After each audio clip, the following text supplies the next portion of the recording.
Bueno, muy buenos días, bienvenida Ana Mercedes, bienvenidos Edison, Mario y José Luis, bienvenidos todos al Semillero de Investigación, Temas y Problemas de Fenomenología y Hermenéutica. El día de hoy nos corresponde volver a nuestras lecturas de Waldenfels y bueno, no sé, para un poco arrancar la discusión de pronto, eh, no sé muy bien, hay muchos temas aquí muy interesantes, sobre todo en el primer ensayo. Tal vez convendría que nos detuviésemos de Sí, forma especial en el primer ensayo, pero yo como todas las veces quisiera intentar hacer una pequeña, digamos, conexión con lo que veníamos leyendo antes, que era lo de Ricoeur de la identidad narrativa, como para que no haya un cambio de tema tan abrupto. Bueno, yo diría que en ambos ensayos de Waldenfels aparece el tema de lo extraño, que ha aparecido muchas veces, si bien aparece acentuado de una manera diferente. Refiriéndome a la primera lectura, es de alguna manera algo otro lo que llama la atención. Entonces hay un momento del padecer que responde a algo otro, y prestar atención se presenta como una respuesta. Sin embargo, esa atención tiene unas características, digamos, muy especiales.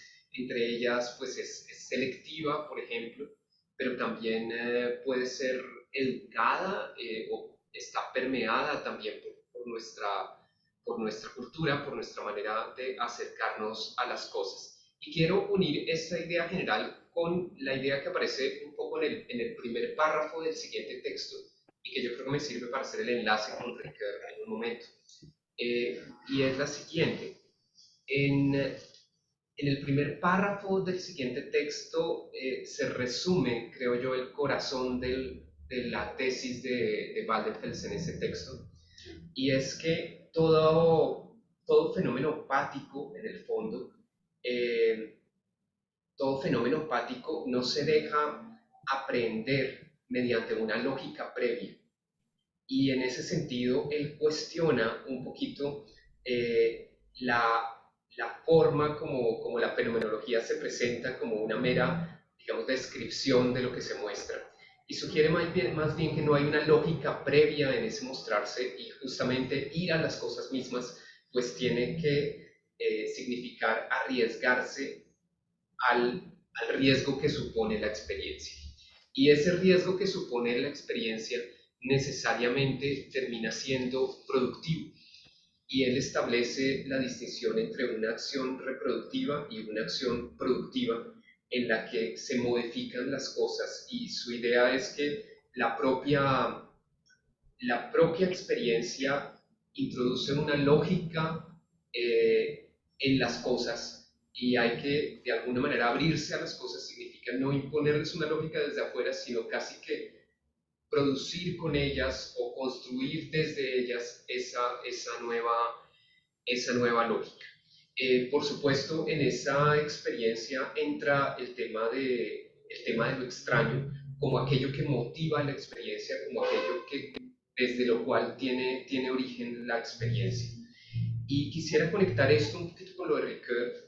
Hay un texto de Ricoeur que no leímos, pero que está estrechamente unido eh, al tema de la identidad narrativa, y es el capítulo número 3 del primer tomo de Tiempo y Narración, que se titula La triple mímesis, en donde él distingue tres momentos. El concepto de mímesis, el uso del concepto de mímesis ahí me parece un poquito difícil de entender inicialmente.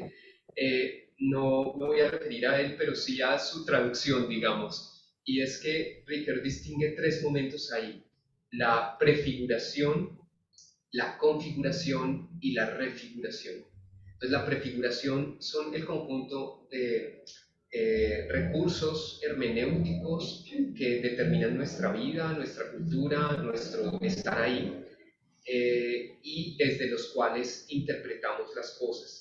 En cierta forma, atando esto con Waldenfels, nosotros realizamos una acción, digamos, reproductiva.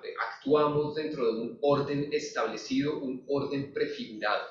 Y dentro de ese orden prefigurado es que puede acontecer lo extraño, es que puede sobrevenir un acontecimiento, una sorpresa, algo nuevo que cambie las cosas. Al mismo tiempo, el segundo momento es el de la configuración, y Ricoeur está pensando sobre todo en la configuración literaria, la creación de obras de arte u obras literarias, sobre todo en un esquema narrativo, en donde hay una trama, etcétera, etcétera. A eso nos referimos la vez pasada. Y en esa configuración, por supuesto, que también puede ser pensada como una especie de acción por parte nuestra, y en cierta forma en Ricoeur hay todo el tiempo una referencia a la teoría de la acción también, y es que de alguna manera comprender es narrar, y narrar implica también producir las cosas de cierta manera. Entonces aquí hay, diría yo, una cierta producción que en algún sentido podría moverse dentro de un orden previamente establecido, o podría dar lugar a cosas nuevas y modificar los órdenes preestablecidos. Pero esa actitud de configuración aparece presente, y creo que en el fondo también está presente o puede dialogar muy bien con lo que Waldenfels nos quiere hacer ver. Y lo otro que también se conecta con Waldenfels es justamente la refiguración, y es que a partir de una obra literaria ya creada podemos, mediante la lectura, acercarnos a ella, y toda lectura es una nueva creación o una nueva refiguración. Y entonces nuevamente está ese elemento en cierta forma productivo. Y seguramente si quisiésemos leer ese capítulo de la triple mímesis a la Waldenfels, haciendo énfasis en lo extraño, pues diríamos que en todos los movimientos de prefiguración, configuración y refiguración, el motor de esos movimientos es justamente lo extraño. Ya se trate, digamos, de actuar dentro de un orden establecido y de atender a unas circunstancias dadas, ya se trate de modificar la manera como enfrentamos esto a partir de los recursos hermenéuticos que hemos heredado, siempre el motor de ello es lo extraño. Entonces, pues yo creería que esta es como una forma de establecer un lazo un poquito entre el tema de la identidad narrativa y el tema del acontecimiento de lo extraño que motiva esa identidad narrativa y que sirve de motor de la experiencia en general. Bueno, dejo ahí con mi primer comentario. ¿Quién quiere continuar?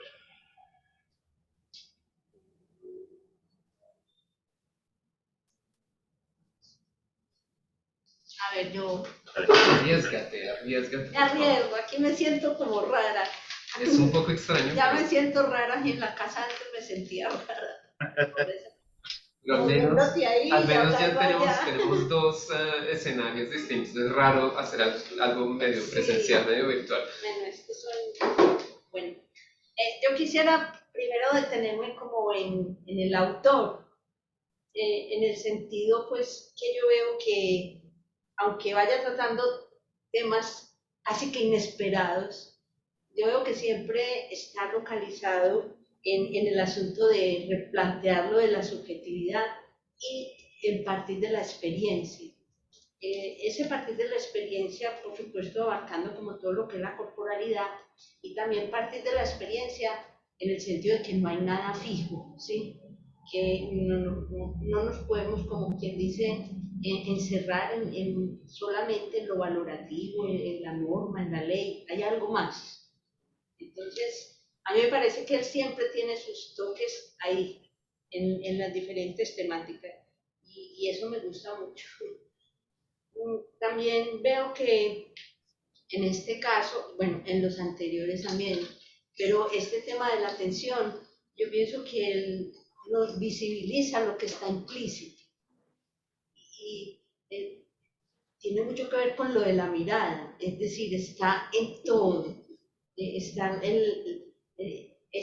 la atención como lo que nos implica, así que queramos o no, ¿sí? Ya en un segundo momento hay conciencia y lo que vos querás, pero nos visibiliza las cosas que están ahí y que nos están determinando de alguna forma.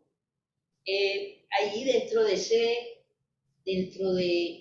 eso que nos implica, pues, desde lo extraño, veo que la atención es un acontecer, irrumpe, pues, está afuera y está adentro.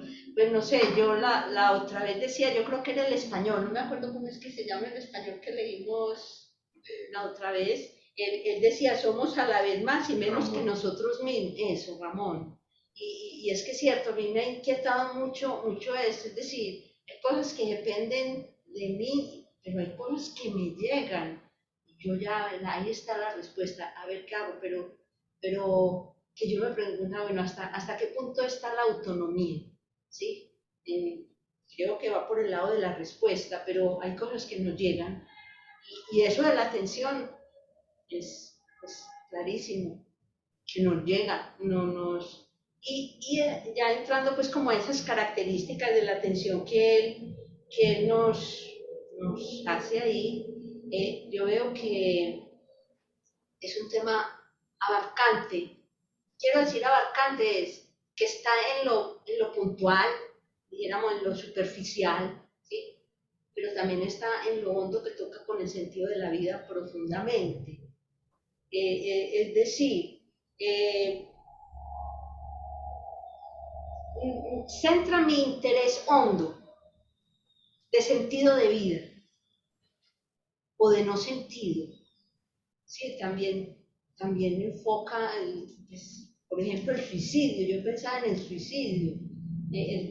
Hay una tensión que llega y que le pone sentido es a la muerte y no a la vida, ese interés.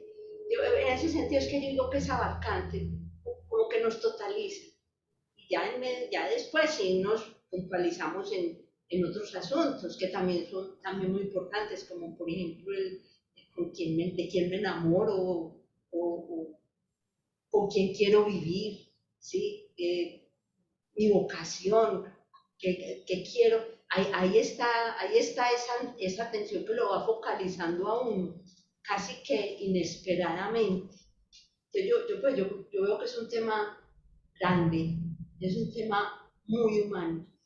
Y no solamente lo veo pues así como a nivel de individual, también veo el asunto colectivo orientándolo pues como desde liderazgo político. Pienso que el que lidera pone el lente, ¿sí? Y esa postura del lente arrastra. Y eso es yo, por ejemplo, bueno, ahora con Petro, pues yo no voy a entrarme aquí que si soy petrista o no soy petrista, pero a mí han llamado la atención cosas, por ejemplo, por decir, bueno, en vez de poner la atención en la muerte, en lo punitivo, pongámoslo en la vida, ¿sí? Que lo que se valore sea la cantidad de vidas que se están protegiendo y no la cantidad de muertos que se dieron de baja. Pues, mire, son asuntos que te ponen la atención, te cambian como el modelo, el interés. Entonces yo veo que ahí hay también mucho asunto con relación a lo colectivo. Es un acontecer individual, pero también colectivo. Y ya la otra parte que yo quería decir también es como desde la experiencia estética. También está involucrada totalmente, tanto como en el contemplar como en el crear. Yo pienso que ahí también se está formando pues como el sentido de lo que queremos ver y lo que queremos oír. Es decir, es que no son solamente asuntos acústicos y asuntos visuales, no, hay algo más en ese querer ver y en ese querer escuchar. Entonces yo creo que mirándolo pues desde la parte estética, desde lo que se busca en el arte, ahí está también involucrada en su totalidad. Pues hasta ahí. Ya lo otro, lo de la parte de la acción, muy interesante, pero no lo alcancé a apropiarme del todo de él. Me quedó como una preguntita. bueno, ¿qué sentido tiene la transgresión, ¿sí? En este marco de renovar, ¿sí? De construir. No quitar la norma por quitarla, sino por renovar, por construir, por hacer algo, transformar. Es un tema que me queda ahí como interesante para pensar. Hasta ahí pues ya. Muchas gracias, Ana Mercedes. ¿Quién quiere continuar? Edison tiene la mano. Ya. Muchas gracias. Eh, a, a mí me gusta mucho escucharlos, pues como como las introducciones que ustedes hacen. A mí me gustaría como mencionar el tema de la atención, que cómo, en dónde se focaliza la, la atención.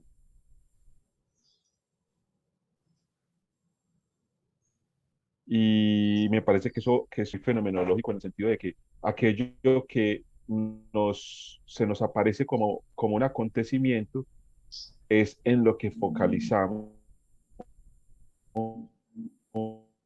la atención.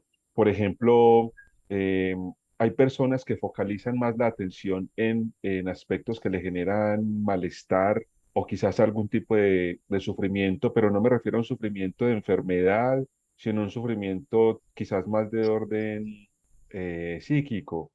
Y otros enfatizan o concentran su atención en cosas que producen placer, o en cosas que le generan aprendizajes o satisfacciones.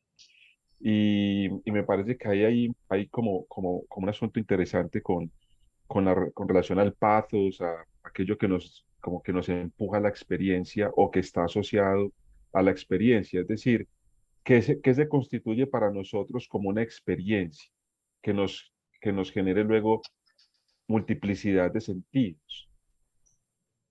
¿Cuál es la diferencia entre experiencia y acontecimiento o si son sinónimos? Y a partir de allí, ¿qué es lo que se constituye para mí, pues, como ser humano? Eh, ¿Qué es lo que se constituye para mí como esa fuente de sentido? ¿Por qué se vuelve significativo para mí una experiencia? Entonces, eso me parece que el prestar atención en algo, me parece que está muy asociado a esa noción de poner entre paréntesis algo de la famosa, pues, noción de Poye, digamos, suspender el juicio para focalizarse en aquello que puede generarnos un tipo de descripción eh, y luego una generación de significado. Me parece que el tema de la atención es muy interesante porque uno podría de pronto intencionar la atención en aspectos que generen más lazo comunitario, más lazo con otros, incluso más deliberación sobre uno mismo. Entonces, en esa línea, me parece que en el segundo apartado, cuando él mencionó, pues me pareció muy hermoso lo del tema de la atención, eh, digamos, por la capacidad de concentración, de enfoque. Y en el otro aspecto, cuando habla de con todos los sentidos, que empieza también con esa metáfora tan bonita sobre el aficionado al vino, que dice que la experiencia hay que dejarla diluir en la lengua como se diluye el vino en la boca o en la misma lengua, pues esa metáfora de dejar diluir la experiencia implica que no podemos apresurar, de que este momento histórico que nosotros vivimos, que es de tanta prisa, que hay que hacer tantas cosas rápidas, el aspecto de la lentitud, de saborear la experiencia, así sea la experiencia de la muerte de un ser querido.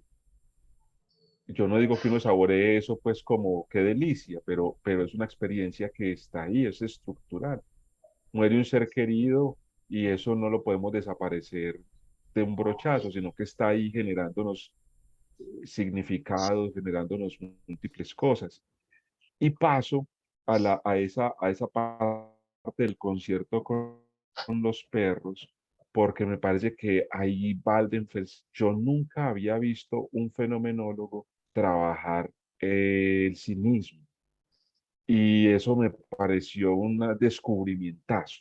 Pues para mí fue como, o yo no lo había captado, yo quizás sí lo haya, pero yo no lo había captado.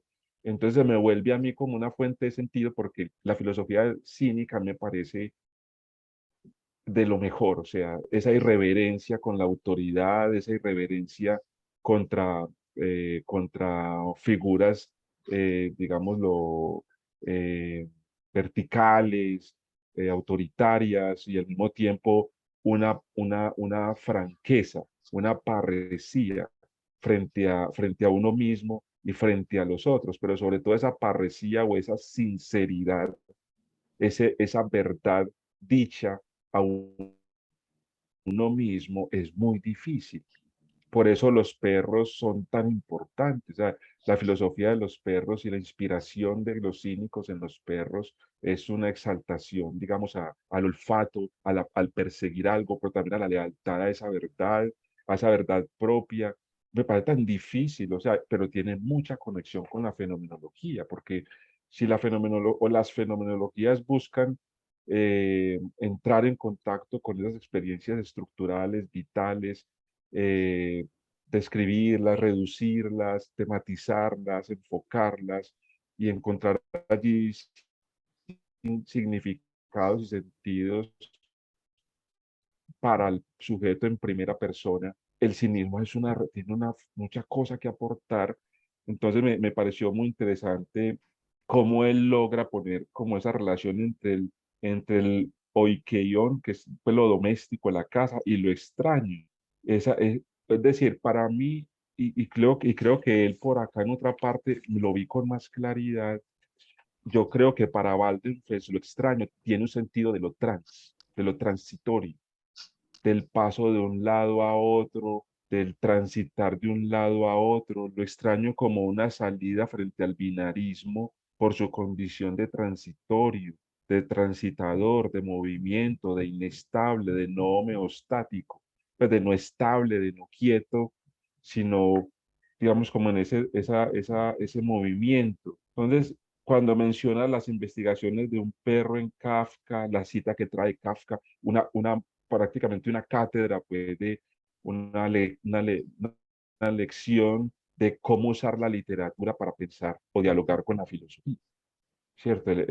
Lo que trae con Kafka de esos, y esos perros que me anuncian cosas, que me dicen cosas, imagen, eso me pareció muy interesante, pues yo dejo ahí, pues, hay otras cosas, pero yo dejo ahí porque eso fue lo que inicialmente me llamó la atención y me pareció pues bastante bueno. Muchísimas gracias, Edison. Buenísimo todo. A las personas que no hablaban, a Mercedes también. Adelante, ¿quién quiere seguir? Dale, yo quisiera comentar, aprovecho, quiero comentar algo respecto a lo último que mencionó Edison, de la filosofía de Waldenfels como esa especie del trans que mencionabas. Y ahí yo creo que Waldenfels es la palabra que él utiliza muchísimo y que a mí me gusta, es como filosofías de los umbrales, ¿no? El umbral es ese espacio donde no se está totalmente allá y no se está totalmente acá, se está en el umbral, o sea, es una expresión muy extraña, en un sentido muy clásico, estoy utilizando la palabra extraña, es una expresión como poco convencional, o sea, porque uno está muy acostumbrado a estar allá o acá, ¿no? A lo familiar y a lo que te descoloca, o sea, como que la lógica de la cultura occidental es una lógica binaria, de ahí que el principio de no contradicción esté fundado justamente pues, en el principio de verdad, de lo binario, de la lógica binaria. Y creo que el esfuerzo de ponernos a pensar los umbrales, o sea, los tránsitos de un lado al otro, lo descoloca un montón, ¿no? Y por eso a veces el lenguaje también se vuelve así como muy juguetón, de colocar palabras como oximorones, un juego de palabras interesantes. Entonces, esa idea del umbral, yo estoy de acuerdo, a mí me llama muchísimo la atención y creo que tiene mucho potencial para pensar una cultura como la nuestra, tan anclada en los extremos, digamos, tradiciones que, digamos, pensando en la misma lógica, no sé, Levinas, filosofías del sí mismo, de lo mismo o de lo otro. Entonces, aún el mismo Levinas creo que cae en ese asunto de o nos ponemos del lado de la otredad o nos ponemos del lado de la mismidad. Y creo que un filósofo que nos llame la atención y nos diga, hey, ¿por qué no pensamos el umbral? ¿No? Pensemos el tránsito entre uno y otro. Creo que ahí estamos arriesgando y nos estamos colocando frente a un escenario que vale la pena y que creo que la tradición le ha hecho un poquito el quite a eso, a ese asunto. Pero yo quisiera mencionar algo, eso era a propósito de lo último que ha mencionado eso. Waldenfels es un autor que le ha interesado muchísimo el problema de la atención. Y a mí, digamos, para mí era un problema relevante, fenomenológicamente hablando, me pareció un problema relevante, pero no me había parecido, o sea, digamos, sabía que lo era, pues, pero releyendo este texto, caí en cuenta que es más importante de lo que yo lo había subestimado, y que es mucho más central de lo que hasta el momento yo venía pensando. Por un motivo, digamos, la lógica, el principio de la fenomenología es el principio de la intencionalidad, ¿no? Entonces uno diría, listo, o sea, la estructura de la conciencia intencional, eso me ata de alguna manera a la relación sujeto-mundo, me muestra a mí un sujeto siempre arrojado, para fortalecer el lenguaje heideggeriano, pero digamos siempre salido de sí, siempre en conexión con lo otro. Y esa es la estructura, digamos, de la conciencia. La estructura de la conciencia es intencional. Cualquier acto de conciencia tiene esa estructura. Sin embargo, Waldenfels aquí tiene una frase que fue la que me descolocó de una manera impresionante. Quiero leerla porque me puso a pensar, a repensar muchas de las cosas que yo tenía claras en fenomenología y claras entre comillas. Dice, parece como si yo tuviera que hacer algo adicional para que las cosas, los seres vivientes o los prójimos pudieran entrar en el escenario de la experiencia. Pero, ¿qué es lo que yo agrego? Se pregunta. Dice, la respuesta podría ser a mí mismo. Y allí entonces yo quedé un poquito como descolocado por lo siguiente, y es, y sobre todo porque después hace unos juegos bien interesantes con el tema de las máquinas. Y claro, uno dice, la intencionalidad, la estructura intencional lo que nos muestra efectivamente, para colocar el caso de la percepción, si toda percepción es percepción de algo, ¿no? Sin embargo, el algo que es percibido, el algo concreto es una respuesta a la atención. O sea, si bien la estructura de la conciencia es intencional y eso no depende de mi voluntad, digamos ahí no es que yo quiera que lo percibido, no es que yo quiera, no sé, que el percibir requiera algo percibido, eso es una estructura, punto, invariante, punto. Donde entro yo, donde pongo el mí mismo, es en la atención. O sea, yo selecciono qué ver, ¿no? O sea, una de las variables, por ejemplo, de la atención es justamente la selección, más otras, pero quisiera centrarme como si fuera todavía voluntario. Denme esa licencia un minutico. O sea, todavía no voy a incluir la dimensión de la extrañeza, sino la atención como el esfuerzo voluntario. Dentro de todo lo que entra en mi campo perceptual, yo dirijo mi atención a algo. Y el dirigir la atención es lo que permite constituir objetos. Discúlpeme si me vuelvo como muy técnico en cosas, pero es que en serio me emocionó mucho cuando releí esto y dije, estoy subestimando este problema. Justamente la estructura de la atención es la que posibilita constituir objetividades. Si yo, o sea, cada vez que yo me dirijo a algo, que dirijo mi atención a algo, ese algo lo que hago es ponerlo en el frente mientras que todo lo demás deviene horizonte. Esta lectura me coincidió con algo que estaba leyendo de Ideas 1 para preparar clase esta semana. Y Husserl insistía en eso, dice, claro, y eso está en Husserl, está en Merleau-Ponty y está en Heidegger, como autores de gran claridad. Cada vez que yo dirijo mi atención a algo, eso pasa al frente y todo lo demás deviene fondo. El que pase al frente hace que yo lo constituya objeto. O sea, gracias a que algo se me muestra, lo demás se oculta, y lo demás ocultando se permite mostrar de las cosas, pero ese mostrarse es justamente porque yo dirijo mi atención a eso, ¿no? Lo destaco y constituyo ese objeto. Entonces, una máquina, y estaba pensando en problemas de inteligencia artificial, la cámara, por más que esté programada para que cuando hable Andrés te enfoque, no es que dirija tu atención, no es que la cámara dirija la atención a Andrés, o sea, es una cosa interesantísima, porque la cámara, para poner el computador, el robot, Sofía, recuerdan esa muñeca que imitaba a una persona, ¿no? Que de hecho estuvo acá en Medellín, creo, estuvo en Explora, y bueno, tiene un rango visual, y todo lo que entra con el mismo valor. La máquina no puede atender a algo, o sea, no dirige su atención, no constituye objetos, no tiene sí mismo. Como no tiene sí mismo, no puede constituir objetos, no puede constituir sentido. Yo puedo programarla, como la cámara, para que cuando hable, para cuando hable Andrés o cuando hable María Mercedes, la cámara focalice allá, ¿sí? Pero eso no es ahí no hay sí mismo, ahí no es que le preste atención a Andrés, no es que le preste atención. Todos los objetos que aparecen en el rango perceptual de la cámara están captados con exactamente el mismo valor, no tiene frente y no tiene fondo. Yo soy el que veo la cámara, y en este momento veo la cámara y veo a Andrés, y cuando estoy viendo a Andrés, veo constituyo a Andrés, digamos, lo destaco, y todo lo demás deviene fondo. La cámara y la inteligencia artificial no puede hacer eso.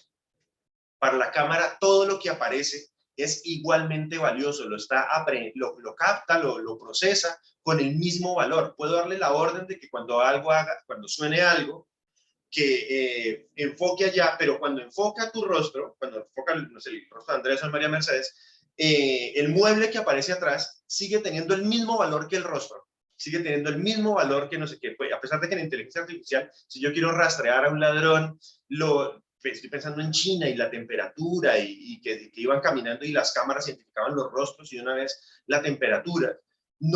Ahí no hay atención, no es que la cámara le esté prestando atención. No todos los objetos son, y habría que ver si estamos hablando de objetos, porque no creo que hubiera constitución de objetos. Entonces la cosa, lo que a mí me descolocó un montón del texto de Waldenfeld es que el problema de la atención, Waldenfeld le dedico un libro completo, se llama Fenomenología de la atención, y fue un problema que más o menos hace unos 20 años comenzó a ser muy relevante, comenzó a trabajar en ciencias cognitivas y en fenomenología, y de ahí a las ciencias cognitivas. Pero lo que me parece a mí interesante es que no hay experiencia de mundo, no hay constitución de sentido. O sea, la estructura de la intencionalidad necesita de la atención para la constitución de sentido, para que constituya objetos. Eso es un poco la sensación que me da este texto de Waldenfeld cuando me plantea eso. O sea, como que no dice, sí, dice aquí como que tengo cosas, tengo seres, las máquinas, por decirlo así, la cámara que está grabando cosas, y que tiene justamente al frente suyo cosas, tiene seres vivientes, tiene prójimos, ¿sí? Hay un ojo, comillas, ¿no? Hay un lente que la ve, que está captando eso. Sin embargo, no está teniendo experiencias. Entonces uno dice, miren, ahí hay un lente, hay cosas, y hay un lente que capta cosas, sin embargo, no tiene experiencias. ¿Por qué no tiene experiencias? Porque no puede poner eso que llama Waldenfeld mí mismo, y ese mí mismo es la atención. A mí eso de pronto estoy descubriendo una obviedad.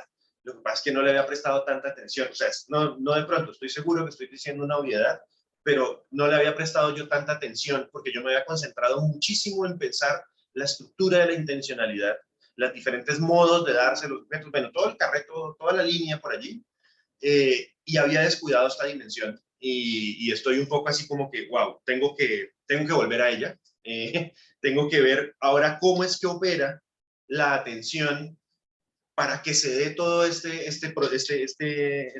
experiencia, para que se dé la experiencia propiamente, para ponerlo en esos términos, ¿no? Para que haya constitución de sentido. Y allí de pronto seguirle las pistas al autor, ¿no? Porque miren que la primera característica, el primer rasgo de la atención dice, se trata de un acto subjetivo de un mecanismo de observación anónimo. Si no, no puede ser un mecanismo de observación anónimo, ¿no? Ahí yo estoy involucrado, ¿sí? A pesar de que no estoy involucrado como legislador o como autor, y ahí entonces donde aparece el asunto de lo extraño, la idea de la selección, que sería la otra característica, la idea del tiempo, y con esto ya voy terminando, porque sé que me extendí un montón, esa distinción tan bonita que hace entre atención secundaria y atención originaria, ¿no? Es curioso porque uno está acostumbrado a utilizar el concepto de atención como sinónimo de concentración, ¿no? Uno le dice al estudiante, hey, preste atención, concéntrese. Y la sugerencia que nos hace aquí Waldenfeld es, esa idea es una idea secundaria, ¿no? Porque allí, en el concéntrese, dice, esté pendiente de algo que todavía no está allí, pero que va a llegar. O sea, esté pendiente, no se lo vaya a perder, ¿no? Va a llegar. Dice, pero la atención originaria es algo que espera algo que nunca estará totalmente allí. Por eso por eso se sorprende, por eso se da el acontecimiento, por eso me llama la atención. O sea, eso es interesante la distinción entre preste atención y algo me llama la atención. Y ahí yo creo que están como los dos sentidos, ¿no? Prestar atención es un casi ensimismarse para estar atento a no perderme lo que viene, y llamarme la atención es donde yo soy absolutamente, ¿cuál es la expresión que utiliza? No soy protagonista. Me llama la atención, eso se me vino encima. Y eso no puede conectar con el tema de los tipos de acción, de la acción reproductiva y productiva, pero quiero cerrar acá. Qué pena, me extendí un montón. Muchísimas gracias, muy interesante, José. Adelante, Mario. Bueno, yo quiero llamar la atención, precisamente, sobre pues, lo que comentaba el profe Andrés al comienzo de la relación con Riquet, y con respecto a la triple mímesis, porque de alguna manera, pues el trabajo reciente que hice en la maestría, lo que tiene que ver con la enfermedad es como un sumum de lo extraño, ¿no? Sumerge al individuo en un mundo extraño, nuevo, amenazante, que pues amenaza con liquidar su mundo y liquidarlo a él mismo en su vida. Lo interesante de esto que explicaba el profesor Andrés de todo el proceso de prefiguración, configuración y refiguración, en el caso de Riquet va mediado por lo que son los textos y el mundo del texto. Un texto que ofrece un ser en el mundo en el cual pues ese sujeto puede configurarse de nuevo pues a través de esas variaciones imaginativas y demás.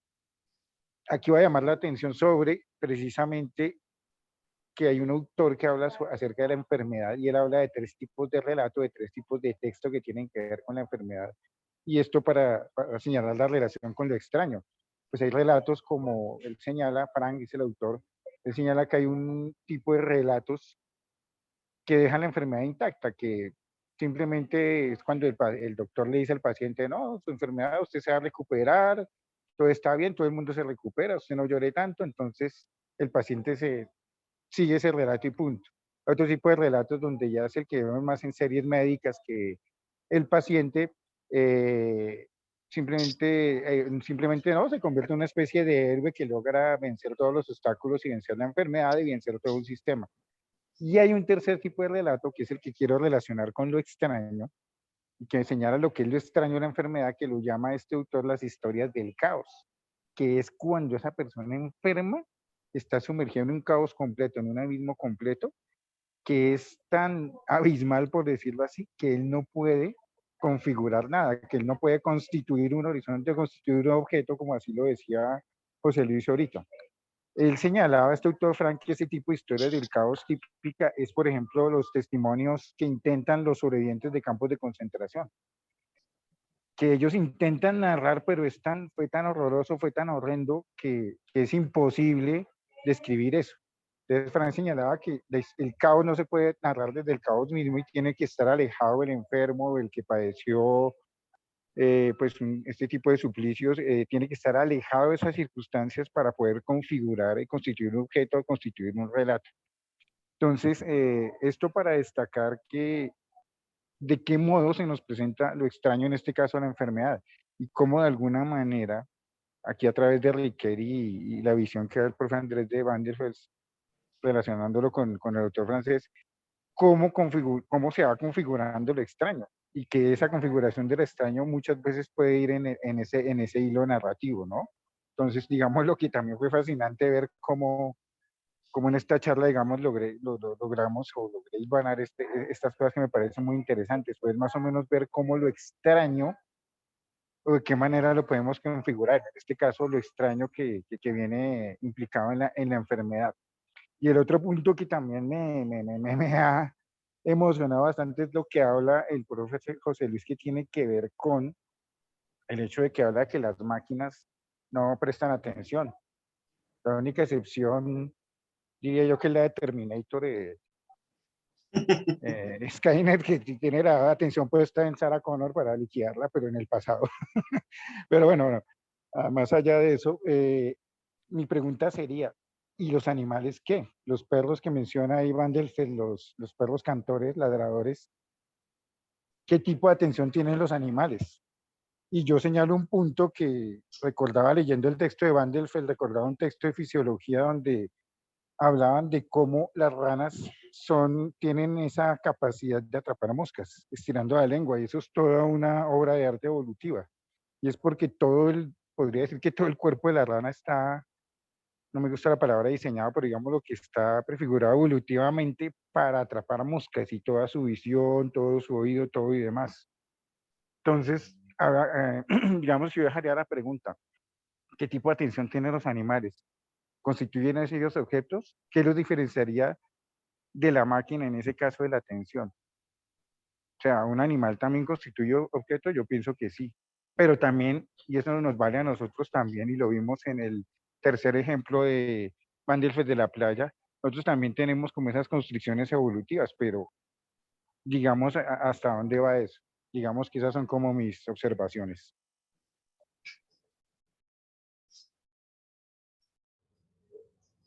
Muchísimas gracias, Mario querido.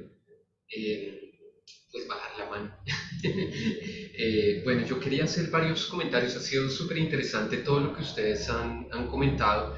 Pero bueno, arranquemos por algún lado. Tengo muchos comentarios, no sé si alcance a hacerlos todos. Quería comentar sobre el concepto de umbral. Ustedes destacaron mucho el tema del tránsito de un lugar al otro y quizás el encontrarse justamente bajo el umbral, bajo el dintel de la puerta, por decirlo así, en donde uno casi que habita un no lugar o habita en dos lugares o casi en alguno de esos lugares. Pero me parece que podríamos agregar otro elemento y es que hay un tercero en el umbral. El umbral no solamente es el paso entre dos espacios, no se define justamente por la dicotomía, sino por lo tercero que constituye el propio umbral. Entonces quería un poco completar con ese elemento y eso tercero me parece que es justamente lo extraño que piensa constantemente Waldenfels. Y es desde allí, eso es lo que le interesa. Creo que no le interesa tanto la ambigüedad del tránsito, no le interesa tanto la permanencia en un espacio definido por el dintel de una puerta, por ejemplo, entre dos espacios, sino más bien el acontecimiento de lo extraño que se deja ver allí y que es como una especie de grieta entre un lugar y el otro, entre lo propio y lo extraño, lo conocido y lo desconocido, lo que acontece y lo habitual. Es esa grieta la que creo que le interesa muchísimo a él. Bueno, segundo comentario, me pareció muy interesante lo que dijo José Luis sobre la estructura de la intencionalidad y quería también complementar también ese aspecto, fue para mí también importante y la conclusión que yo saqué es que justamente la intencionalidad no está garantizada. De alguna manera, tendemos en fenomenología a tomar la intencionalidad como el fenómeno central de la fenomenología, ya sea que lo interpretemos a la Husserl o a la Heidegger o a la Merleau-Ponty o incluso a la Sartre, pero la intencionalidad no está garantizada. Con esto quiero decir que no basta que yo sea en un mundo o me dirija a cosas en el mundo, sino que yo tengo que notarlas, tengo que darme cuenta. E incluso muchas veces ese notar y ese dar cuenta no depende de mí, no es algo que yo pueda controlar, no es algo que escapa a mi voluntad, es algo que acontece, es una ocurrencia, es algo que yo no controlo. Y entonces ahí hay una fuerte crítica también a la idea de lo voluntario de corte cartesiana, a la idea como de interacción de un sujeto con su objeto, y más bien hay algo que nos atrae o que no nos atrae, pero que bien puede no atraernos. Hay algo que podemos ver. Entonces, de alguna manera el ver no implica necesariamente o no está garantizado, depende de cómo veamos y de si nos acercamos a ello o no. Y en ese sentido, el tema, digamos, de la pura descripción fenomenológica de los fenómenos, el propio método, digamos, fenomenológico, hermenéutico, de explicitación e interpretación de lo que se da, de lo que se ve, no es tan sencillo, porque precisamente puedo no notarlo. Precisamente, ¿quién puedo dirigirme a un campo visual y no ver lo que hay que ver?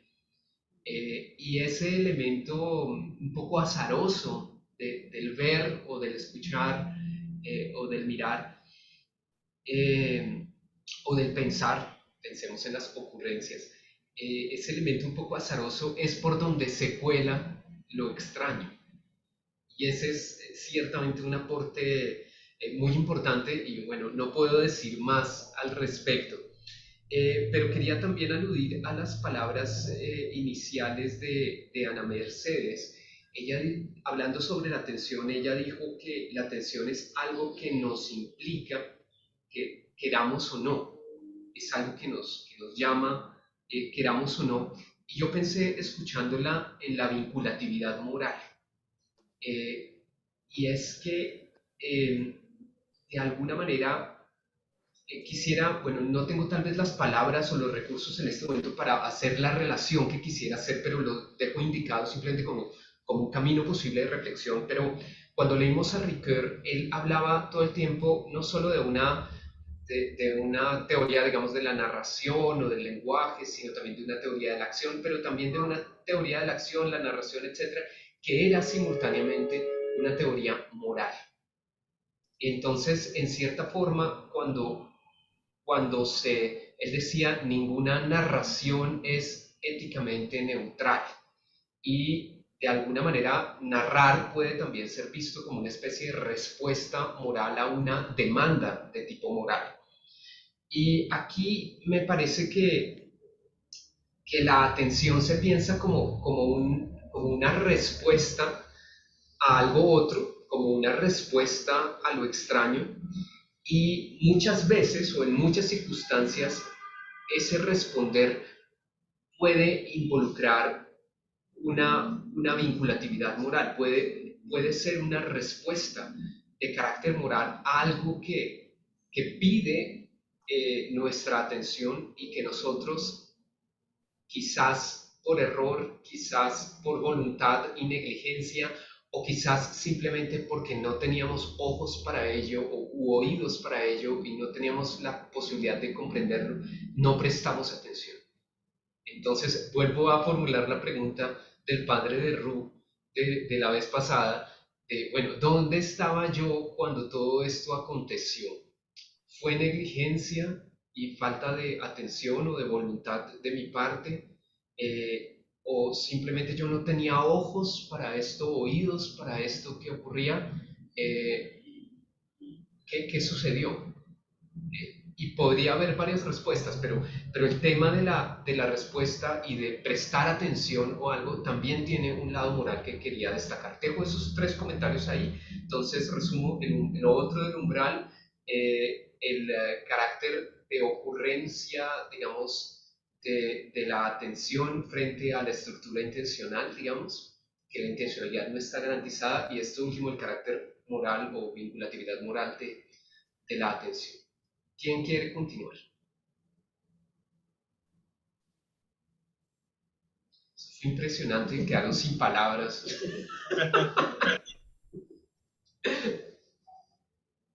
Estoy tratando de encontrar una cosa porque justamente sobre el último punto, sobre el primero, pues estoy totalmente de acuerdo. O sea, y lo interesante de esa idea del umbral es que no tiene la estructura de síntesis que es la salida de la filosofía tradicional. Digamos, como que esto era la filosofía cuando había dos en conflicto, y buscaba el entre se convertía en síntesis, que a su vez se convertía en una nueva tesis para el devenir de una antítesis, entonces nunca había un entre real, o sea, nunca había un umbral real. Entonces, el hecho de que este tercero sea un tercero y que vale por sí mismo, no vale porque vincula, porque mezcla los dos, no vale porque se convierte en un nuevo acá o un nuevo allá, sino porque el umbral mismo es valioso. Creo que sí ahí hay un giro que yo por lo menos pues no identifico fácilmente en la historia de la filosofía como en algún otro momento de la tradición. Me cuesta verlo, seguramente si uno rastrilla algo encuentra, pero ese énfasis tan fuerte en el umbral mismo, ahí creo que sí es un asunto que vale la pena seguirle la pista. Permíteme en relación con esto de pronto recuperar algo que dijo Edison. Edison dijo que hizo la pregunta de si experiencia y acontecimiento son sinónimos o no. Y bueno, recordó como el poner entre paréntesis de Husserl. Y agregó otro elemento. En Gadamer, la estructura de la experiencia es pensada en una forma hegeliana. Retoma explícitamente a Hegel y retoma esta síntesis. Y lo que tocabas decir es que algo escapa a esa síntesis. Entonces quería recordar esos elementos simplemente. De lo segundo, yo ahí tendría mis diferencias. Cuando tú haces un matiz que es la estructura no está garantizada. Yo diría sí, o sea, está garantizada la medida que es estructura. Pero La correlación. sí, pero lo que sí estoy de acuerdo es que lo curioso es que la estructura solo opera con la atención. Sin atención es un lente y es cosas. No habría nada. La atención es la que hace que esa cosa cobre sentido, que pueda constituir. Porque claro, mis sensaciones yo tenía en la cabeza hasta el momento como claro, que es la estructura intencional la que permite constituir objetos, constituir sentido, en términos más amplios. Y viéndolo con calma creo que no. O sea, no se basta sola, o sea, sino que necesita la atención. Eso tiene riesgos impresionantes porque de nuevo puede aparecer el fantasma del solipsismo, el fantasma de un idealismo muy fuerte, de un antropocentrismo muy fuerte, pero bueno, eso uno pudiera sortearlo de otras maneras. Respecto del último comentario que hacías de como el componente ético de la idea de la atención, es muy interesante que Waldenfels descubre, por decirlo así, este asunto de lo extraño, a pesar de que después lo rastrea en la tradición, el germen de su preocupación nace en la lectura de las meditaciones cartesianas de Husserl, de manera particular de la quinta meditación. Ahí es donde, y es curioso porque es la meditación donde a Husserl mal lo han acusado de, o sea, es un texto que da pie para acusarlo de solipsista, para acusarlo de reducir al otro al sí mismo, la idea de la percepción analogizante, digamos que es la que está allí como jugando a la base de esa quinta meditación, le han dado muchísimo palo, o sea, y creo que buena parte por culpa de Levinas y Heidegger. Ahí entre los dos se encargaron de darle mucho palo a eso. Y Waldenfeld descubre justamente la Por Husserl mismo. ¿Bien? Por culpa también de Husserl mismo. Él hace unos no, el propio Waldenfels le chocan. Algunos. Claro, no, pero digamos, mi punto es, no, hay frases que si uno las saca, uno las lee y uno se va para atrás. En el contexto de la meditación completa, yo siempre he defendido esa meditación a capa y espada, y porque me parece que es mucho más rica no llega a ser eso, pero de la casi caricatura que se hace de esa quinta meditación. Y creo que Waldenfels descubre, entonces mi punto original era que es interesante que descubre la extrañeza en la pregunta por la intersubjetividad. O sea, es justamente en las descripciones de Husserl sobre la intersubjetividad donde aparece este asunto de la extrañeza porque el otro en Husserl se devela como extraño. Lo que pasa es que, insisto, lo de la aprehensión analogizante creo que se ha leído a veces, sí, descuidando esta parte que también está allí. Entonces, es esa cuarta característica que nos dice acá, que mira, yo a veces miro así hacia abajo porque tengo el libro acá. esa cuarta característica dice, claro, es que la atención, por eso mismo, dice, no puede ser sustituida por máquinas de atención. Porque es que la atención se concede o se niega, no solo al prójimo, sino también en las cosas, ¿no? Este conceder o negar es en sí mismo ya una respuesta a aquello que nos llama, aquello que nos encontramos, ¿no? Y comienza a hablar de incluso que los sentidos tienen su propio etos, el hecho, y cuando comienza ya a vincularse con el tema de la música, que eran los temas que mencionaba Ana Mercedes al principio, pero es como, curiosamente, la atención, quería remarcar eso, o sea, que el componente ético es tan potente que descubre la extrañeza en las lecciones sobre intersubjetividad. Y eso creo que dice mucho, porque es lo que se devela más extraño, como en una extrañeza radical, y es la expresión que utiliza Husserl justamente en la quinta meditación, es el otro. El otro es el que se me revela a mí como una extrañeza absoluta, es como esa... y de allí es de donde viene esto. Entonces, claro, o sea, la extrañeza comienza uno después a verlo en todas las demás dimensiones, y su corazón es un corazón ético. De allí es de donde surge como problema, creo yo. Pues donde lo descubre Waldenfeld, sí, ya lo lleva a los demás terrenos, ¿no? Me gustó mucho también cómo termina vinculándolo con el tema de la publicidad, de la economía, de la economía, en el marco de la economía, de la publicidad, de la política, y cómo nosotros vivimos en juegos de la atención, ¿no? O sea, vivimos en una cultura que busca llamarnos la atención, pero creo que en el sentido secundario, ¿no? O sea, no en el sentido de eso de la ocurrencia, o sea, intentas funcionar así, que nos impacte, que el ruido, el que uno esté en la calle, por eso la publicidad juega con eso, ¿no? Como con lo no familiar. No sé, llama la atención una valla cuando el personaje se está saliendo, es no familiar, en ese sentido llama nuestra atención, pero busca no esa atención originaria, sino que realmente busca el otro tipo de atención, ¿no?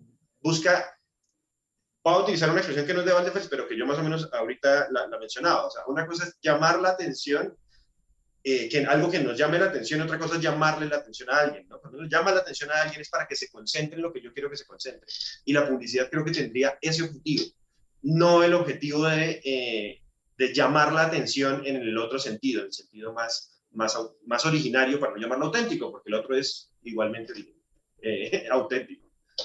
Creo que me hizo mira la expresión que utilizaste, llamarle la atención a alguien es reprenderlo, y tiene un sentido totalmente moral. Es como decirle, y su comportamiento tiene que cambiar.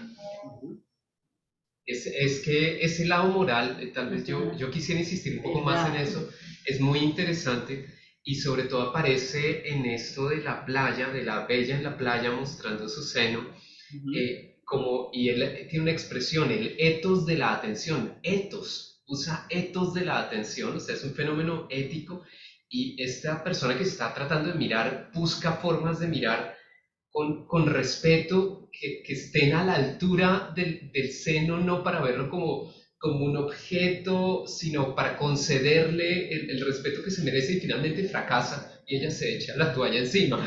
Pero es muy interesante que todo esto esté relacionado con el tema del respeto, la consideración, la gentileza, la cortesía, tal como él lo destaca después, y que la atención esté también relacionada con el tema de la construcción de un buen juicio y de la educación en el fondo. Es decir, no podemos determinar qué nos va a llamar la atención, ni siquiera la publicidad con todos sus llamados de atención lo logra, pero de todas maneras sí es claro que la atención sirve como un filtro, dice, para no sucumbir al patos, justamente, y entonces hay un cierto buen juicio que cierto comportamiento o cierta modulación de la atención que podría ser como cultivada. Entonces es un fenómeno ético, es un fenómeno que requiere cierto cultivo que podría relacionarse con la educación en cierta forma, y eso serviría también de paso para establecer otro lazo con el tema de la prefiguración de Pundriker. Sí, ahí mira, esta cita que encontré, dice, el no escuchar y el no ver las pretensiones extrañas pone al otro en una situación en la cual ni siquiera está equivocado, ¿no? O sea, es en el momento en que uno, claro, la atención es toda la carga ética. Si yo realmente no lo atiendo, ni siquiera le doy la chance de que esté equivocado, ¿no? O sea, no, inmediatamente lo anulo, o sea, no lo constituyo como, pero no deviene como otro, ¿no? Sí, ya, y apenas, bueno, frené inmediatamente mi expresión. Sí, te contuviste, pero entendemos, digamos que objeto de mi atención, no necesariamente una cosa ser humano. Sí, pero nosotros en español somos, ¿no? Ningunear. Ningunear a alguien. Sí, ningunear, desconocer, marginar, y hay formas ciertamente muy violentas del trato con el otro, en donde ni siquiera llega a ser otro. Y esas son las formas tal vez más despectivas y más desagradables, ¿no? Y, Eh, mire, esa última y línea, ahí, creo que a propósito tanto de una escena tan bonita como esta de la playa y la mujer con mostrando sus senos, y como en la calle, pensemos nosotros viendo la pobreza, viendo la indigencia, dice, el campo de la atención sigue siendo un lugar de lucha y de sufrimiento, ¿no? Porque claro, o sea, yo estoy pensando en eso, ahí tenía una lucha este pobre personaje en la playa porque no sabía cómo estar a la altura de eso, de eso que ocurrió, pero estoy pensando en lo que pasa con eso, con la pobreza, con la indigencia cuando nosotros salimos a la calle. Uno lo primero que hace es evitar la mirada. Y evitar la mirada es justamente eso, no darle la chance al otro, o sea, no prestarle atención, es el otro ni siquiera está equivocado, o sea, porque para que uno lo juzgue y diga, no, es que va a decir las bobadas de siempre, ¿no? El pobre es pobre porque quiere, o sea, por lo menos para juzgarlo, para decir eso, ni siquiera me doy esa chance, o sea, el no prestarle atención es, ya no encuentro ni la palabra adecuada para decirlo, ¿no? Sería como ningunearlo. Y ahí está el etos de la atención, es justamente, estaría allí encarnado, ¿no? para complementar un poco lo de la intencionalidad, él menciona que la atención es un modo o un cómo de la intencionalidad también. Digamos, en cierta forma, por supuesto, la actitud intencional requiere de la atención y ella misma es un acto de atención, digamos, pero él habla de un cómo, de un modo, de modula, o sea, yo me comporto de una forma u otra en ese comportamiento, en ese comportamiento intencional. Y queda abierta un poco la pregunta que suele surgir en las sesiones, y es la pregunta por la educación, ¿no? Les dice, bueno, entonces, por la educación, y es preguntarnos si, qué significaría educar la atención. Y con educar la atención nos preguntamos también por la acción, ¿no? ¿Cómo educar? Me llamó mucho la atención uno de los ejemplos finales que da en la partida de ajedrez, cuando dice, a mí me encanta jugar ajedrez. No soy particularmente bueno, pero me encanta.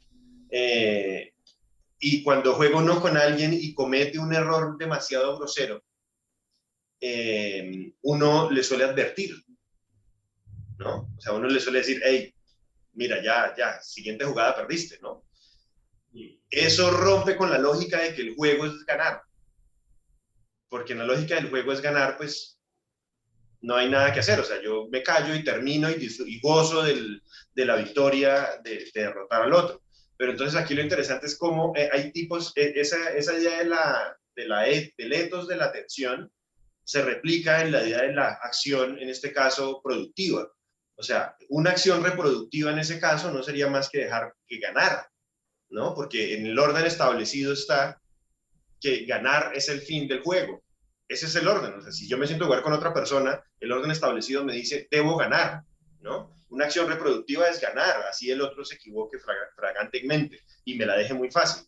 Pero parte creo que yo, del etos de la atención sería justamente una acción productiva, advertirle para que el juego, llamar la atención del otro sobre su error, para que el juego rompe de alguna manera, quiebra el orden preestablecido, que era solo la ganancia, para establecer un nuevo orden que es el goce del juego. o incluso el enseñarle al otro. Creo que ahí es donde a veces uno, estoy pensando en la ética de la corrección, ahora que estoy calificando exámenes, en la ética de la corrección donde fácilmente se cae en la hostilidad de negarle al otro, de negarlo totalmente, decirle que es un tarado, ¿no? E inmediatamente negarlo, de la condescendencia, de decir, ¿para qué me pongo a decirle si igual, si llega a perder, me va a meter en un problema, me van a calificar mal? Entonces uno diría, bueno, ahí justamente se juega un umbral, un cómo llamar la atención del otro en un sentido de una acción productiva, y no una acción simplemente reproductiva que consolide un orden que es, hay que calificar, hay que filtrar, que solo los mejores pasen. O sea, hay una cantidad de cosas en el asunto de la competitividad en la educación, en el caso particular de la evaluación, que lo ponen, que todas esas categorías uno nos puede poner a operar ahí y nos pone como profesores un reto impresionante.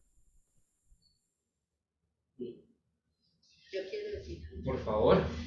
Respecto a eso de la educación, yo estaba pensando inclusive cuando leía que realmente el hecho de llamar la atención a los alumnos o a las personas que se están dando la conferencia, no es tanto que se concentren, sino cómo generar el interés. Es decir, yo creo que es uno el que tiene que buscar despertar el interés. Yo veo más centrada la atención en eso, cómo les despierto yo el interés, no tanto que se encarreten con lo que yo estoy diciendo, sino tocarles la fibra del apasionamiento por el aprendizaje, por el tema, por relacionarlo con su vida. Yo veo ahí que va mucho más desde ahí ese querer llamar la atención, ¿cierto? Me hiciste pensar, Ana Mercedes, en nuestra querida Joel, que se fue, que yo no sé si la conocieron todos, sí. Pero me parece que Joel, yo me quedé pensando que el secreto de Joel estaba también en fortalecer la confianza de los estudiantes, digamos, fortalecer su autonomía, por supuesto su curiosidad por estudiar, pero también la confianza de que ellos pueden, o de que pueden lograrlo. Y uno como profesor a veces destruye sin querer la confianza de los estudiantes al corregirlos de una forma, al decirles no. A veces quizás mina esa confianza y hay que justamente mantener la partida y no anular el juego, sino justamente mantener al jugador vivo hasta el final. Claro, que no me mande el tablero lejos, ¿no? Sí, yo quería decir algo sobre la enfermedad, que agradezco a Mario el haber mencionado el tema, digamos la enfermedad como una experiencia sin duda de extrañeza, como un zoom de lo extraño, dijo él, y compartirles un poquito lo que estuve un poco haciendo antes de ayer en mi clase. El tema era la anorexia y una forma clara de sufrimiento en el caso de la anorexia es el hecho de que el cuerpo se destaca como algo otro, como algo extraño, como algo que se constituye en un alien, literalmente. Y en toda enfermedad hay en toda enfermedad somática o corporal hay ese cuerpo que llama la atención sobre sí mismo, que pierde su transparencia y entonces requiere atención y cuidado, pero además de eso, muchas veces el cuerpo se percibe como un alien, como algo que actúa incluso contra mí. Y hay un proceso, sobre todo en el caso de la anorexia, claro, de alienación del cuerpo en donde hay casi una despersonalización.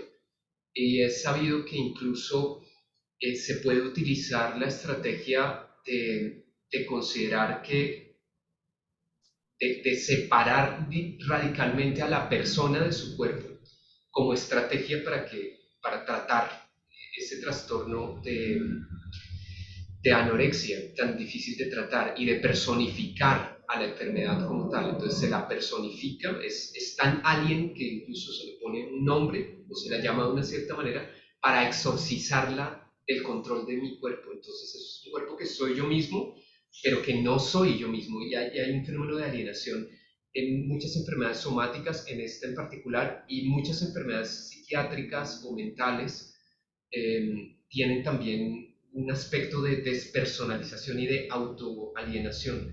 Uno es un alien para sí mismo, algo así. Y me llamó la atención, de hecho, que Badenfeld en estos artículos cita a muchos, bueno, a Blankenburg, bueno, a Blankenburg no sé si lo cita, pero cita a Goldstein con frecuencia y Son esos citó autores más.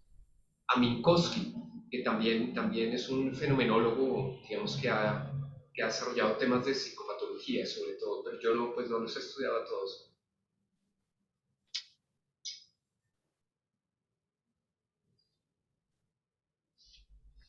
Bueno, ¿qué les parece si recordamos un poquito los ejemplos que él da, que son muy bellos, además de la bella escena de la mujer en la playa, que es verdaderamente una escena bella y bellamente descrita, creo yo? También está, por ejemplo, el del amante del vino, de donde él saca la pregunta de si la atención es universal o no, o si es una atención que se dirige a una cierta predilección. Eh, y es que, claro, el amante del vino, casi que para él cualquier vino es bienvenido, entonces hay una cierta universalidad, pero por otro lado, él pregunta, bueno, y todo amor por algo es amor indiscriminado o no? Y pues parece que no, es decir, nuevamente como que hay un elemento medio educativo de la educación, hay un elemento de la educación de la atención, hay un elemento que matiza, sí, que matiza esto. El otro ejemplo muy bello, el que le gustó sobre todo a Edison de los perros, es muy bonito porque uno podría pasar su vida oyendo el ladrido de los perros y solo un día descubrir que tienen una musicalidad extraordinaria que se le había escapado. Entonces uno puede ver, escuchar, ver lo mismo una y otra vez y sin embargo no ver y no escuchar y no poder acceder a lo extraordinario que hay allí. Es una experiencia, bueno, muy interesante. Sí, ¿qué quieren comentar? Adelante. Edison mencionaba una cosa y de hecho quedó una pregunta en el tintero que yo intencionalmente ignoré a Mario, intencionalmente te ignoré porque no lo sé, no lo he estudiado. Eh, Creo que la única idea que tengo al respecto es justamente alguna insinuación de Heidegger y es si los animales tenían atención, ¿no? Si prestaban atención, si constituían objetos, era la pregunta que hacía Mario, si mal no recuerdo. Ahí yo normalmente me salgo por la tangente porque es una pregunta que suele aparecer. Ahora cada vez que tenemos más mascotas, por ejemplo en casa, y que cada vez están, digamos, antropologizándose cada vez más, eh, pensaba, casi siempre me salgo con la expresión de que tienen mundo, pero son pobres de mundo, un poco. y, y por ahí me escapo a la discusión, pero creo que es una pregunta que dejó Mario y que intencionalmente ignoré, entonces te lo digo oficialmente, no lo he estudiado, sé que hay muchísimos trabajos sobre eso, pero yo mismo no he estado por allí trabajando. Pero para mencionar algo de lo que decía Edison, y es el uso que hace la literatura para tratar temas, ¿no? O sea, desde el primer texto con el caso de Musil, por cierto, pues conseguí el libro en PDF, lo quiero en físico y no está en Medellín. No está en la Lerner, no está en la Librería Nacional, no está en Medellín, no aparece. Compártanos el PDF, por favor. Entonces yo tengo unas ganas de leerlo en físico, pues porque es un Esto lo veo, Dime.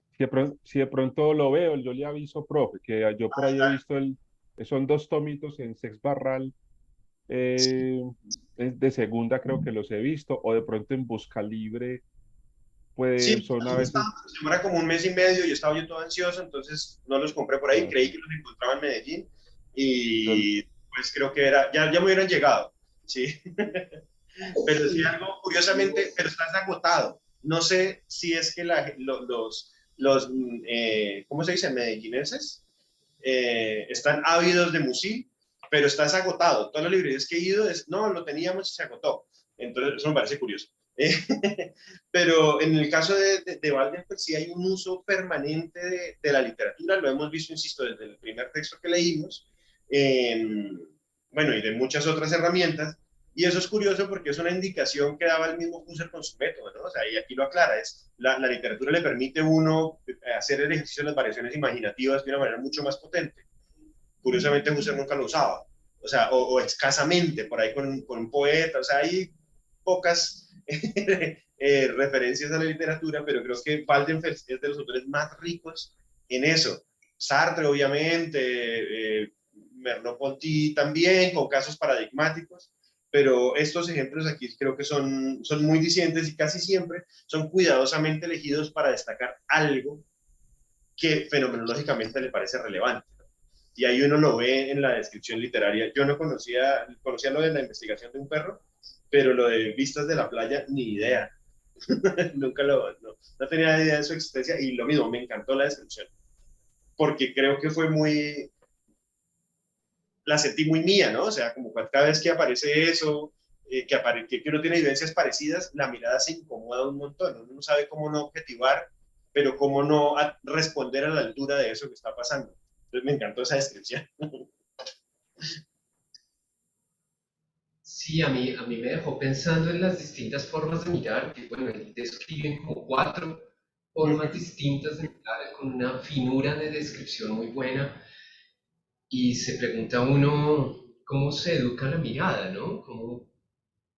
Sí, hay muchas formas de mirar y es muy sutil, y casi que diría que muchos temas se deciden desde la mirada. No sé si estoy parafraseando a Wallenfels o lo leí en otro lado recientemente, pero creo que fue en otra parte, ahora que lo pienso, pero leía que incluso a veces casi desde la mirada se deja de reconocer a la persona, desde la forma como la miramos. Y está pensando en el contexto médico, desde la propia forma como se mira al paciente a veces ya se lo desconoce.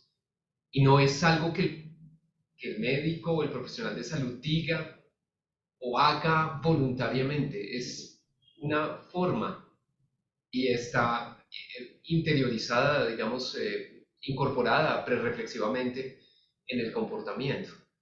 Eh, entonces es muy interesante todo lo que dice acá para una teoría de la percepción, por ejemplo, una fenomenología de la percepción, digamos que se enriquece mucho con estas descripciones sobre la atención, eh, y con todo lo que dice sobre el ver y el oír, mm, y con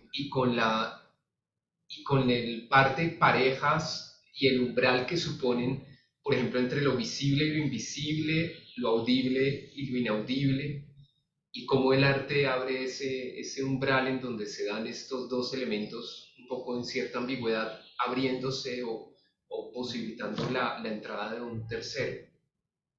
Eh, También hay, bueno, me llamó sobre esto del ver y el oír, me llamó la atención, pero no, eh, no lo desarrolló mucho y me gustaría también saber más. Él cita ahí a Max Indal o algo así, quien habla de un ver que ve y de un ver visto, digamos, 2 formas de ver distintas, un ver que ve y un ver que es visto simultáneamente, que me acuerda mucho de lo de la mirada de Sartre, en donde yo soy visto por el otro y me sé a mí mismo como visto por el otro, pero también habla ahí de un oír oyente, de un oír que además oye, y de un oír oído, de un oír que es oído por otro. Y esa reciprocidad también podría ser trabajada en una descripción, digamos, de nuestros comportamientos intersubjetivos, y es muy, muy importante, muy importante. Mira que esa expresión del oír oyente, que incluso es como medio cacofónica, uno pudiera ahí destacar la diferencia entre intencionalidad y atención. Dice, el oír, uno no puede dejar de oír, o sea, uno oye. En este momento hay un montón de ruido, pero a pesar de que hay tanto que se oye, el oír oyente es cuando yo dirijo mi atención al algo, cuando algo o evoca mi atención o la dirijo. Bueno, cuando la atención opera, el oír oyente es el que constituye sentido. En este momento el ruido sigue siendo oído, pero ahí está, ¿no? O sea, como en el campo perceptual, deviene fondo, no, ahí todavía no hay no hay, el sentido es como muy pobre. Uno, Husserl utiliza una expresión que retoma Waldenfeld, que es una determinación indeterminada, o sea, se oye ruido, se sabe que es un auto que está afuera, pero es absolutamente indeterminado, no puedo después dirigir mi atención, curiosamente, a eso para tratar de hacerlo más rico en determinaciones, pero el mero oír es una indeterminación determinada. El oír oyente ya dirige su atención para determinar eso que está allí sonando. En ese juego cacofónico creo que pues, pudieron tratar de rasguñar esa distinción entre intencionalidad y atención. Y tiene que ver también con lo que mencionaba Edison al comienzo, del tiempo. Él hablaba de la dilución del vino, dejar diluir la experiencia en la boca, y cómo no nos damos tiempo, digamos, para saborear ese vino, sí, para dedicarle atención a algo, a alguien, para responder a ello. Hay un asunto, mejor dicho, ahí de la temporalidad, que ahora que lo pienso tampoco hemos mencionado.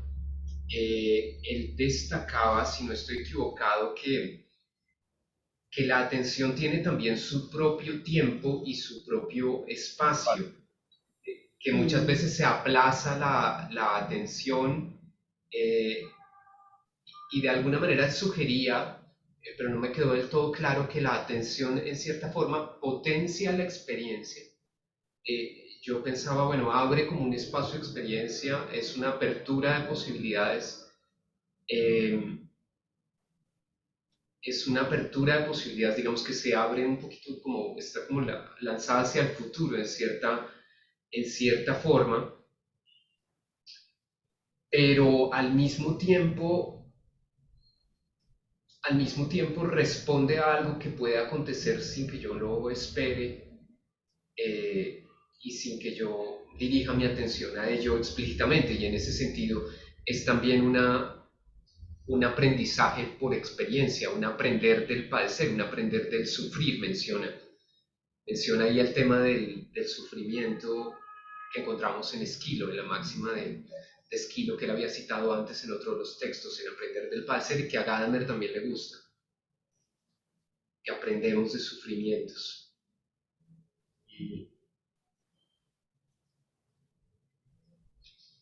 Claro, y en el aprender potencia nuevas experiencias. Pero bueno, te interrumpí, perdón, no sé, no puedo decir mucho más. Mario. ¿Quién, Mario? Mario, adelante. Tienes el micrófono cerrado, Mario. Ajá. Hola. Ahora sí. Ahora sí. No, estaba interesante la divagación. Estaba pues leyendo el texto de Van der Fels y pues escuchándolos ustedes, recordé una clase que me dictó mi profesor de fenomenología y en la maestría. Él nos, esa vez, el profesor nos puso a elegir que si queríamos, qué textos queríamos leer y pues, nadie quiso leer, nadie votó por Edith Stein, yo sí voté, y terminaron eligiendo a un tal Kollner. Y terminamos leyendo sobre la fenomenología del asco. Y ahorita con todo esto que hemos hablado me vino a la memoria eso. Ese era un autor muy interesante porque, pues, si José Luis recuerda esas clases que fueron muy, muy interesantes, terminamos viendo el asco como un evento que era precisamente, tenía que ver con lo extraño y con la atención. Y acá hago eco de la imagen que alguien hablaba de la mendicidad. Y básicamente es cuando, pues acá en Bogotá sucede, creo que en Medellín también, en el transporte urbano, se subía un señor a pedir plata y pues decía que lo acababan de operar y mostraba el muñón lleno de pus. Entonces está el juego de que yo no quiero mirar y uno trataba de mirar a otro lado, desviar la atención, mientras el señor que estaba pidiendo lo que intentaba era lo contrario, hacer que uno terminara mirando el muñón lleno de pus. Esa tensión y hablando en esa clase con José Luis, recuerdo que hablábamos analizando a Colner que el asco era eso, como yo no quiero mirar, pero sí quiero, y ese morbo era pues a la larga una conjunción ahí de lo extraño y donde la atención pues entra en una tensión. Es interesante que ojalá no recordara José Luis ese autor, que no lo tengo tan fresco, pero si no me vino a la mente. Lo segundo es una cuña, revisando entre mis libros que compro ahí en los agaches y todo, encontré uno muy interesante de anagrama. El título del libro es Fenomenología y Expresionismo y es de un tal Feldman. Lo interesante es que los 3 primeros capítulos él establece una relación muy interesante entre fenomenología Husserl y nuestro amigo, querido amigo Robert Musil. Entonces prometo escanear los capítulos para enviárselos porque va a resolver muchas dudas sobre este autor tan esquivo. Porque en efecto no sé por qué razón ese primer tomo es inconseguible. Canla Luis Ángel no aparece, no lo se consigue en librerías de a mucho, toca encargarlo. Y lo extraño es que siempre se pierde el primer tomo, el segundo tomo sí está. O sea, ¿no? Como que se lo roban o no lo leen, bueno, no sé. Porque el Básicamente, segundo tomo nadie lo lee. exacto, porque antes no es una lectura fácil de Musil, cierto, Edison. Entonces, básicamente son esas dos cosas que quería hacer la observación y prometo enviarles, creo que a más tardar este fin de semana, esos capítulos de ese libro que enlaza esos temas. Genial, vas a seguir alimentando mi ansiedad por no tener el libro, pero gracias, te lo recomiendo. Pero José, ¿podrías pasarnos el libro que encontraste en PDF también, Y por yo lo tengo favor? en PDF, se los puedo compartir. Muchas gracias. Muchas gracias. Bueno, ¿les parece si terminamos acá? Podemos seguir conversando un poquito, pero terminemos la grabación si les parece, que yo creo que no tenemos mucho más que Mencionas decir, o quieres se para puede cerrar. terminar la grabación. Simplemente quiero recordar lo que llamaba la atención Mario sobre el texto de Colnay. Colnay tiene una cosa bellísima, se llama Fenomenología de los Sentimientos Hostiles, y tiene 4 ensayos, el primero de ellos sobre fenomenología del asco, el odio, la soberbia, y ya, creo que son esos 3 o se me escapa alguno. Y cuando describía el tema del asco, dice la característica más interesante del asco, él hace fenomenología inspirada en investigaciones lógicas, digamos, con el giro trascendental, él dice ya aquí Husserl eso no lo convoca tanto. Entonces tiene una intención como muy frecuente de tratar de describir el objeto intencional, ¿no? O sea, eso es lo que más le interesa, cómo está configurado ese objeto intencional. Y aquí hace una relación entre odio y miedo. Dice, mientras que en el miedo uno quiere huir del objeto que lo provoca, y en el odio uno quiere acercarse hacia el objeto para exterminarlo, en el asco uno está en una tensión rarísima, porque en el asco uno lo quiere ver, tiene un interés como cognitivo, o sea, quiere saber de qué se trata al mismo tiempo que te repulsa. Entonces, no sé, piensen en un accidente, ¿no? Uno en el accidente, uno no quiere verlo, pero igual hay un interés cognitivo, entonces ahí hay una tensión siempre permanente entre la extrañeza, entre eso que me llama la atención, me repulsa, pero me invita a conocerlo. Y en ese juego es donde aparece el asco y comienza a hablar de tipos de ascos, los ascos físicos, una descripción muy bonita del asco moral, de por qué, por ejemplo, la corrupción genera asco, y lo hace a partir de por qué puede ser nauseabundo una persona corrupta o una persona moralmente reprobable, la expresión de una persona pusilánime, dice por qué eso genera asco. y juega con eso de a partir del asco físico, cómo podemos hablar de asco espiritual. Es un texto que recomiendo mucho, es bellamente escrito. Si les interesa, también se los puedo compartir. Se llama así, Fenomenología del asco. Yo creo que sí El, nos el libro, interesa. el libro Acabamos de se llama decir. Fenomenología de los sentimientos hostiles, o eso es un Hostil. capítulo. Sí, así se llama el libro, Fenomenología de los sentimientos hostiles, y el primer Ah, capítulo es Fenomenología del asco. Está el asco, el odio, la soberbia. No sé si, creo que se me escapa alguno. Lo leí hace poco, ¿qué me pasa? que me hace acordar de la de ética explicada según el modo geométrico de Spinoza, que tiene ahí un capítulo sobre las pasiones y tiene sobre la animadversión, sobre la envidia, y es muy aristotélico, o sea, que Aristóteles lo menciona en retórica y en poética, retoma esas pasiones, la ira. Creo que el tema, pues, como de las pasiones es también súper interesante para, hoy día lo trabajan para emociones políticas, por ejemplo, retoman mucho esa, creo que es Sara Ahmed, profe, Andrés, que él trabaja emociones políticas y es muy interesante. Yo he estado pensando que la fenomenología tiene, o las distintas formas de la fenomenología tienen una fuente muy interesante de comprensión de la vida humana, que escapa de pronto a veces a la filosofía analítica, a la misma filosofía de la ciencia, más no, por ejemplo, a la filosofía del arte. Creo que hay una cosa que me gusta mucho del semillero y es que le va poniendo a uno sobre la mesa temas para uno luego profundizarlos, para uno luego leerlos mejor, tocarlos más, inquieta mucho como toda la conversación que se generó hoy. Muchas gracias a ustedes por ese intercambio que tuvieron ahorita tan bueno. Y a Mario pues también y a Ana. Intercambio que no tendríamos sin ninguno de ustedes, así que sí, Y lo de total. los Bueno, animales, miren, una cosita, yo vi un video ayer que me produjo asco y fue que a mí me gusta ver animales salvajes, el comportamiento de, yo qué sé, un león como caza, a Mario ahorita decía de una rana como pesca, pues como coge una mosca. Yo he admirado mucho, por ejemplo, las serpientes, como un simple gusano, pues lo digo con toda la ignorancia, desarrolla con un pequeño líquido unas cuantas gotas y puede matar o puede envolver y asfixiar una presa.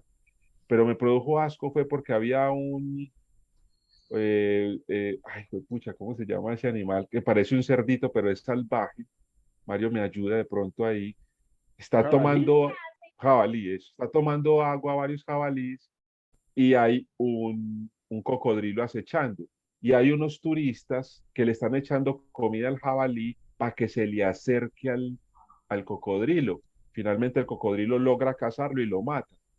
Y eso me produjo el asco, un asco moral, o sea, el jabalí estaba a salvo y viene este otro perverso y le tira trozos de pan para que él se vaya metiendo más al agua y esos cocodrilos sí que tienen una habilidad de caza, es decir, y ellos muerden y se giran, y al girar parten lo que cogen, lo destrozan, lo trituran. Y eso me produjo mucho asco y pensé, hay muchas cosas así entre nosotros como seres humanos que asquean, por ejemplo, ese. voy a dejar terminada aquí la grabación. Les agradezco muchísimo y podemos conversar un poquito más porque no hay programado nada más si quieren. Así que muchas gracias por acompañarnos en este semillero y aquí termina nuestra sesión.